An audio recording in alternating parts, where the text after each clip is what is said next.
Sziasztok srácok! A mai videó témája egy picikét rendbontó lesz, és ilyen még nem volt, de úgy vagyok vele, hogy miért ne nyissunk új dolgok felé.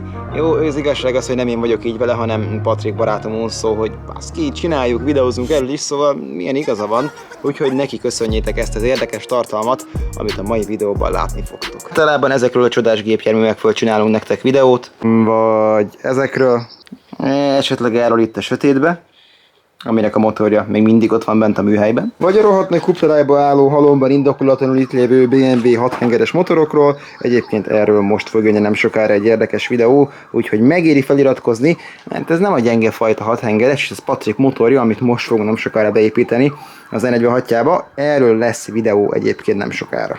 Ez a motor itt egy 22i, ez nem tudni még, hogy kinek a tulajdonát képzi. Talán az enyém, talán Tomi, ezt nem tudjuk még, lehet ez kerül majd bele a driftbodéba, ennek még nem tudjuk, mi lesz a sorsa. A Miata az, ami van végig, ő vele soha nincsen probléma, nem is kell szerelni, ezért nincs erről a videó mostanában, de majd ezt is bepótoljuk. Ja, a szara meg éppen lakatolódik, most cserélem rajta a küszöböt jobb oldalt, aztán megy műszakira, de amiről szó lesz most, az nem más, mint ez a mini gyerek quad. Vagyis az, hogy gyerek quad, az túlzás, mert ez egy 110 köbcentis kínai 2013-as automata quad. Ja, és 4 ütemű. Na de mielőtt belevágnánk rendesen itt az autókázásba, egy olajat cserélünk benne, mert egy évet állt elvileg az előző tulajnál, aki egy tök aranyos srác volt, ő 9 évig hajtotta, úgy került hozzánk, és egyébként a mai napig működik. Nyilván vannak apróbb hibái, de ezek nem számítanak nekünk jelen esetben. A lényeg az, hogy működik, és tudjuk hajtani, tudjuk élvezni, szóval egy olajcserét dobok benne, aztán nézzük meg, hogy mit is tud ez a picike 110 köbcentis kis quad.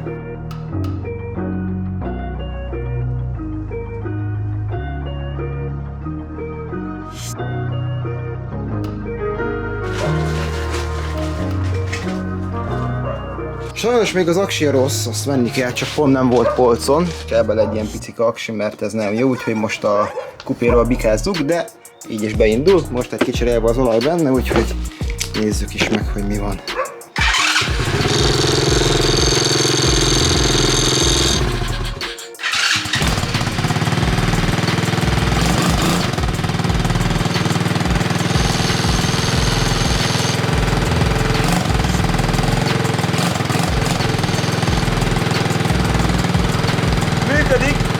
Na, szóval a gép az olajcserél túl van, úgyhogy lehet vele menni csapatni. Egyébként a teleszkópok azok újak benne, egyébként kívülről nem szép amúgy annyira, de a teleszkópok újak benne, az olaj most már új benne, a motor maga az nagyon erős, nagyon szépen megy, ugye 110 köbcenti, azért csak 110, hangja tök jó, bár még ha a kipu nem is néz ki jól, szóval azért van rajta mit szögelni, és ezt kommentbe írjátok meg, hogy szeretnétek-e ilyet, hogy ilyen ördögtől való négykerekű dolgot szögelünk, mert egyébként én lehet szívesen csinálnám ezt, úgyhogy meglátjuk, mi lesz vele, de egyébként nagyon jól lehet vele közlekedni. Hát a gumik elől nem rosszak, hátul már azért kopottabbak egy picikét, szóval ahhoz képest, hogy ilyen picike, nagyon jól meg elő szélesebb egyébként a tengelytáv, mint hátul. Szóval ez ilyen driftre van építve a gép, tök olyan a kiállása. Látjátok?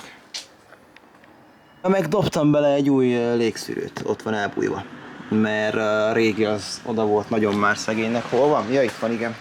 A régi az már nem volt új állapotú, egyébként el is hagytam, úgy találtam meg az erdőbe, szóval ez nem olyan jó állapotú, de most megkapta az újat, és ezzel tök faszán szuper áll a gép, meg ugyanolyan jól megy, szóval erre tök jó.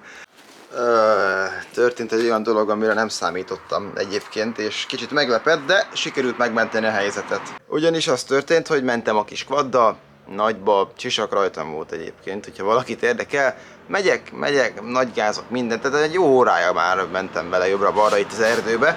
Egyszer csak húzom a féket, és nincs. Elment a fék.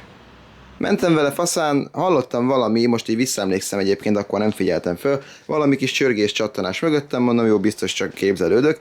Húznám a féket, és puha, pont olyan puha, mint most. És nincs fék. Nem tudtam mit csinálni, kapáloztam össze-vissza, mondom, leugrok, de nem tudtam, megmondom, az lehet jobban fájna. Úgyhogy egyenest így bementem a csalánosba, és fájt a kezem utána egyébként, mert megcsépett a csalán, de megállt szerencsére, szóval bementem a csalánosba. Hát az történt, hogy itt a régi féknyereg egyébként, és látjátok, hogy ki van jöve a dugattyú belőle, szóval ez itt nem tudom, mennyire látszik, de mozog, szóval nincs benne dugattyú. Ugyanis kiesett belőle a belső betét, van ez a külső, ez, meg van egy picike belül, egy tök kicsi, az kiesett, és így volt itt annyi hely, hogy húztam a féket, azzal a lendülettel a dugattyút kilöktem a helyéről, látjátok, hogy forog. És kiesett a dugattyú, elment a fékolaj, és nem volt fék. És ez történt igazából ezzel a régi nyereggel, és ugye ezért mentem be a csalánosba.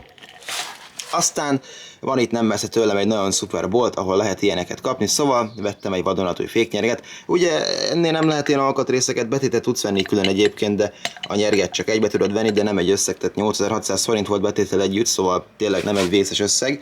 Aztán utána, hogyha ez megvan, akkor jön a hegesztés, fúrás, flexelés, faragás egyébként, ami már megszokott dolog. Ide kell csinálni egy ilyen kengyelszerűt, és egy egyszerű utánfutót fogok mögé építeni. Hát ez olyan rendszer lesz, hogy itt lesz egy villa, ugye így, nem tudom, hogy mutassam, aminek lesz az alján meg a tetején is egy luk, és abba fogom beledugni innen hátulról az egy darab ilyen futónak a közepét, a lukját, és ugye azon átmegy egy szeg, és kész, és így könnyen oldható. Mint a traktorokon, tudjátok, hogy van ez. Itt van ez a csodás szerkezet a drift autónak neki támasztva. Ez egy ilyen kézi dolog, ott a kapaszkodója, ilyen tákolmány, egyébként csak egy váz, de majd csinálunk rá falakat. Van neki két nagyon szépen forgó kereke, és ezek lesznek megcsinálva, vagyis ez lesz megcsinálva mögé. Ugye csak ezt a részt kell átalakítani, és ennek a végére csinálni egy ilyen apa részt, amit bedugunk majd ugye a vadnak a hátuljába, és akkor lesz egy ilyen csodás utánfutom rá. De hogy miért is kell ez? Hát azért, mert ez a quad, ez részben játék is, de amúgy egy telekre lett vásárolva, mert hosszú a telek, és valamivel kell hordani a cuccokat vele, meg építkezés, meg minden szírszar. És egy traktor az drága lett volna, és ez a quad tökéletesen tudni fogja, meg mellé szórakozás is, szóval tök jó, hasznos is, meg élmény is, és akkor ezért lett ez mellett a választás, és ez mögé fogok építeni egy ilyen utánfutót. Úgyhogy, és kérdezhetétek, hogy ez mit keres egy ilyen autós csatornán, magam sem tudom, ez csak egy próba, egy teszt, hogy vajon mit szóltok hozzá, és hogy tetszik-e nektek az ilyenféle kicsit komfortzónából kilépős tartalom, és meglátjuk, hogy ennek mi lesz a dolga, hogyha jó és tetszik nektek, akkor ennek lesz jövője, és mindent meg fog mutatni, amit csinálunk, és egy picikét is elrugaszkodott a talajtól, vagy lehet azt is, ami nincs elrugaszkodva, ezt majd még kitaláljuk, de ez ilyen teszt jellegű videó most, hogy tetszik-e nektek, vagy nem. Na mindegy, megpróbálom elégteleníteni a féket, aztán valami lesz a kis kavadocskával. Egyébként KXD a márkája, vagy nem tudom, utána néztem, ezek a kínai négyütemű vadok, ezek ilyen hatféle néven futnak, és ugyanaz mindegyik egyébként, különböző felszereltségi különbségek vannak, de ugye nagyjából ennyi. Szóval az elvileg KXD, de tököm tudja. Quad, hívjuk Quadnak. Ezt nem hiszem el. Megint voltam a boltba, és megint vásárolni kellett egy alkatrészt, ugyanis kicseréltem a hátsó munkahengert, ugye? Vagyis munkahengert, hát végül is a féknyerget, az egészet, és próbáltam elégteleníteni, mondom, azért nem jön az olaj se, hogy itt pumpálgattam, nyitottam, zártam a légtelenítőt, nem jön. És szemfülesebbek észrevetik, hogy itt nincs egy alkatrész, ami ez a felső munkahenger, ugye motorokon ez így néz ki, itt a kis fékolajtartály, ide töltöd az olajat, és légteleníted le, és itt van a kar, amit nyomkodsz, ugye, hogy legyen fék, és azt a munkahengert nyomogatja, nem ugye küldi az olajat a rendszerbe, és ez nem tudom mennyire látszik, de pokolian szarul néz ki, tiszta rozsda, és itt sziszeg ki, nem pedig itt, ahova megy az áteres csavar, szóval ez is kuka, ebből is kellett vásárolni egy újat, szóval eddig 2 alkatrészt cseréltünk ki, és itt az új, ez láthatjátok, hogy sokkal jobban néz ki, van benne tömítés, van benne minden, és ez tökéletesen működik, új áteres csavart kaptam ehhez is, és alátétet is. Hát nem reklámozom őket, mert nyilván ezekért fizettem természetesen, meg nem nagyon szoktam ilyeneket csinálni, szóval nem is ismerem őket, de az Újszász utcán van ez a kis quad bolt, ahol minden ilyen kínai cucchoz, és egyébként szerintem az összes kínai márkájú robogóhoz mindenhez kapni alkatrészt, szóval Budapest 16 ker Újszász utca, ha gondoljátok, és ha kell nektek ilyen, akkor tudom ajánlani őket, mert jó cuccaik vannak, és egyébként nem volt drága annyira, szóval most ezt is kicserélem, fölrakom szépen ide, és megpróbálom elégteleníteni, és remélem, hogy sikerülni fog, szóval csak ennyi, hogy még egy alkatrész lett pluszba. Szóval nem igazán akartam ennyit költeni erre, mert mondom, megveszem, azt használom, de mivel ez az egy fék van rajta, mert első az van nincsen, és ez fontos, hogy megálljon, úgy voltam vele, hogy legalább a fékrendszerre költünk, aztán ennek annyira tetszenek ezek az új cuccok egyébként, meg olyan jól néznek ki, hogy ezt tartom kizártnak, hogy ez is egy ilyen restaurálás tárgya lesz az a kis vadocska, mert amúgy én tökre látom benne, és nem nagyon van még ilyen japán vibe-os kvaditól, szóval mindegy, lehet jövőre visszük AMTS-re is, mindegy, nem akarok ebbe belefolyni most, de az érzés az megvan, hogy valamit kéne ezzel is megkezdeni, szóval lehet, hogy olyan dolgot fogunk ezzel tenni, amit még senki és szintén egy újdonságot csinálunk. Hát meglátjuk, nem tudom, de én látom benne egyébként. Nem mondjátok, hogy ti nem látjátok benne, hát milyen aranyos. Kis lángocskák, ilyenek rajta, tudjátok. Jaj, na mindegy, brutál fényezés, mindegy, nem megyek bele, mindegy, kicserélem, aztán meglátjuk, mi lesz.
Történetesen kifogyott a benzin, ugyanis amióta megvettük, ami egyébként egy napja történt, nem néztük be, hogy mennyi van benne, meg egyébként nem is mutatja, szóval ezt ilyen belerakod, aztán mész, ameddig mész, úgyhogy erre majd valami olyan módszert kell kitalálni, hogy viszünk kannát húzva, vagy nem tudom.